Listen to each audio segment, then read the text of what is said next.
So Moses and the burning bush. And the burning bush has been a wonderful symbol for the way that God surprises us in our lives, the way that God sort of appears while we're in the midst of doing just our ordinary things. Yet there he is, and we go over to investigate and are amazed that it is God in this strange place. It's a great image to hold in terms of reflecting on our lives and the way that God comes to us. But Moses is on the mountain of God, we're told. Now, if you're thinking to yourself, what else happens in this place? Why would it be called the mountain of God? Well, you remember he's to bring them back here and worship when he's got them out of Egypt.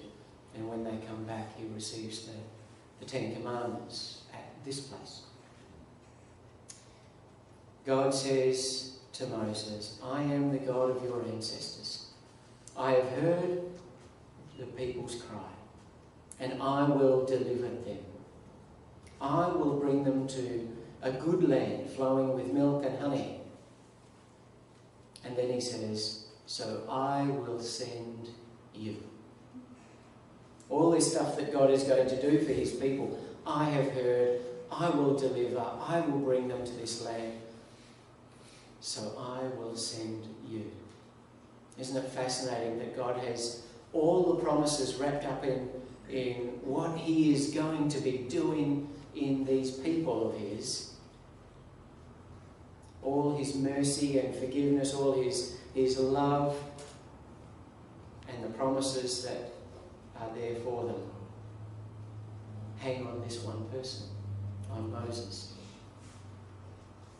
And we have this wonderful scene of what is become the pattern for prophets' calls. When God calls a prophet, we have this pattern where they're confronted by God. They see something amazing. God comes to them in these astonishing ways and then commissions them and says, I am sending you. You are going to be my emissary. You're going to stand in my stead and go to these people. And we see that clearly in this passage. God says to Moses, so I am sending you. Now, the next part of the pattern is the objection, where the good prophet says, oh, no, it couldn't be me. I'm not the right person, just as Moses does here. And I really love that little cartoon movie. I think they've translated these stories so well. So Moses objects. He says, no, it couldn't be me. I couldn't go back to people who hate me, a family that I've rejected and run away from. Everybody there basically hates me. Which is all quite accurate. He's not making stuff up. And then the next part of the pattern is the reassurance.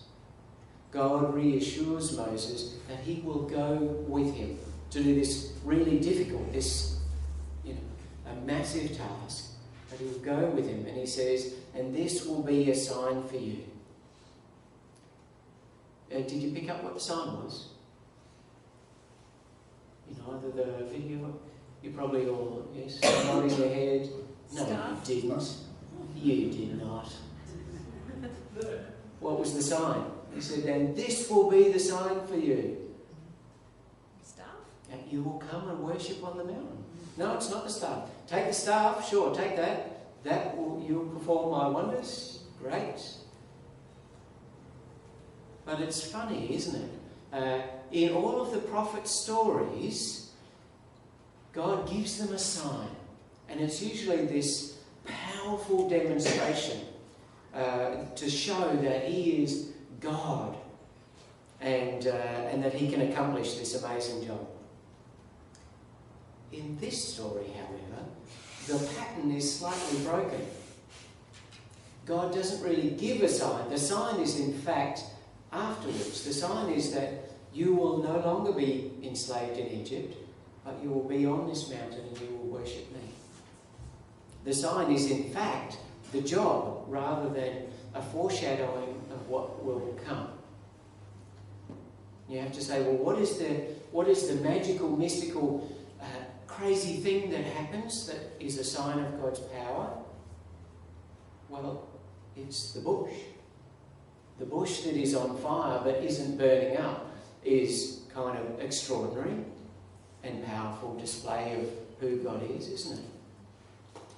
And you say, well, how would that be foreshadowing what is to come?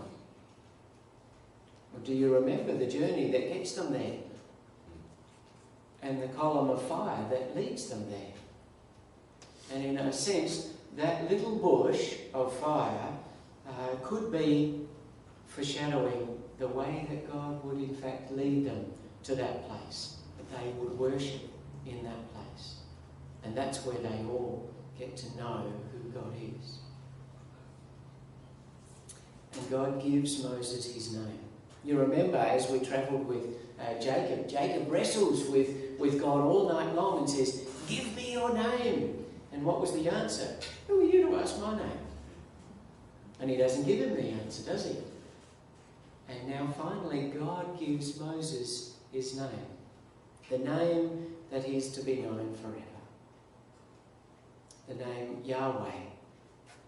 Or it sounds like I am.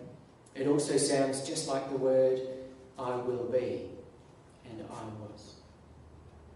It's enigmatic. It's a riddle, if you like. And there's so much in that we could go into. But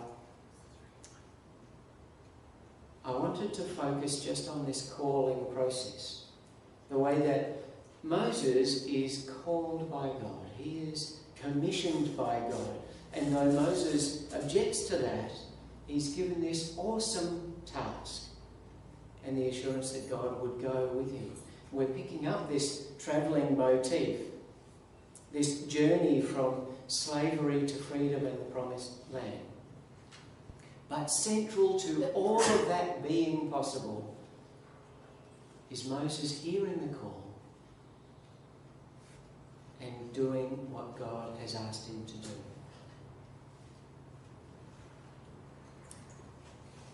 And God is still in the business of confronting us in strange places, in strange ways, and commissioning us to enable God's purposes to happen. See, God uses Moses' upbringing, God uses Moses' passion for justice, and puts those two things together and commissions him. See, Moses was the prince in Pharaoh's own household. So he should know all about that household. He should know all about the Pharaoh and what goes on there, and the language to talk to them, and have the right and the authority to say something to Pharaoh. Who else could get close to him but one of his sons? Even if it was a slightly lesser adopted son, maybe. But who else would have that right to go and speak to Pharaoh? He was the shepherd right there in that place, leading flocks, finding them food and water, keeping them safe. Who better to lead a group of people back to that very place and through that land? Who else would know where to find food and shelter and water and where the pastures were? And in the stories that we've sort of jumped over, that can be your homework for this week, to read chapters 1 and 2 of Exodus.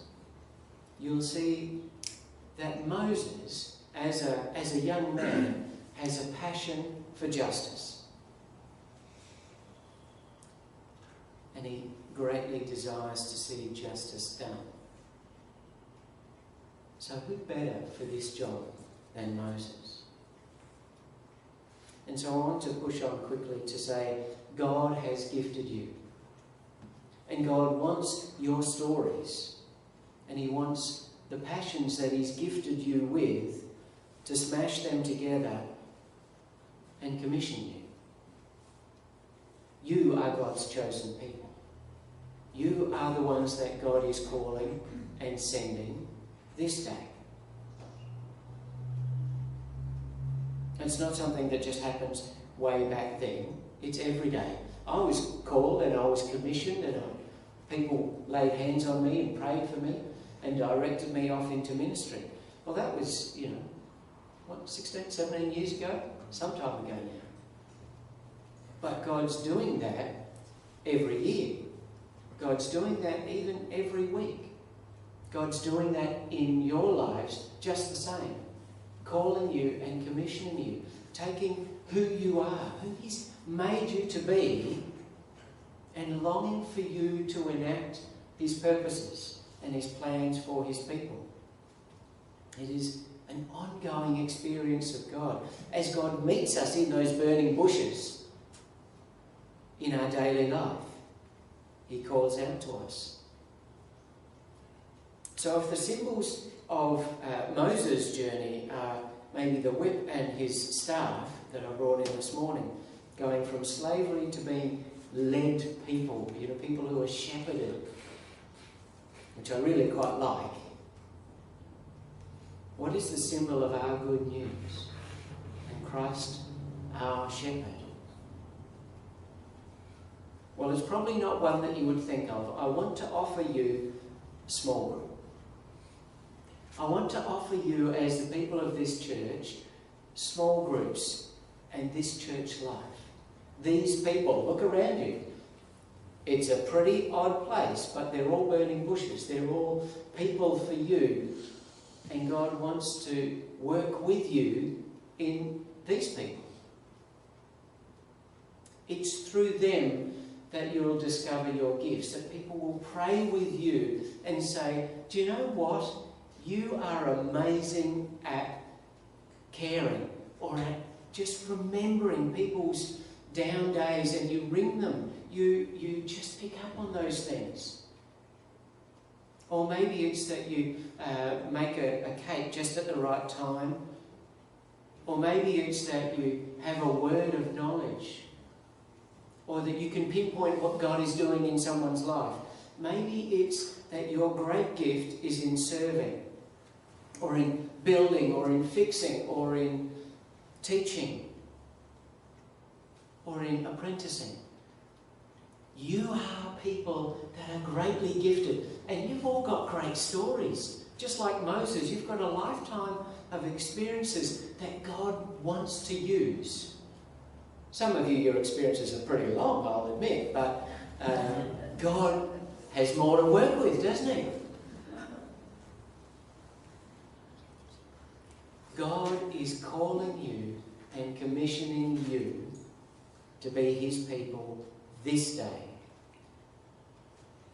And so as a symbol of that, I want to give you each other, the people who will journey with you, the people who would pray with you and help you discover what God is calling you to do this day and tomorrow and in the coming week. They're the ones who are going to support you in doing that work. And when you're confused or when you need some encouragement, they're the ones going to offer that to you, because they're right in there with you. They know that God has called you. They're the ones who are right there from the start. And they'll help you find that path. That path that we journey on, and the doors that open and sometimes the doors that close. A small group and this church family are the ones who God has given you to discern that path and to have the strength to walk.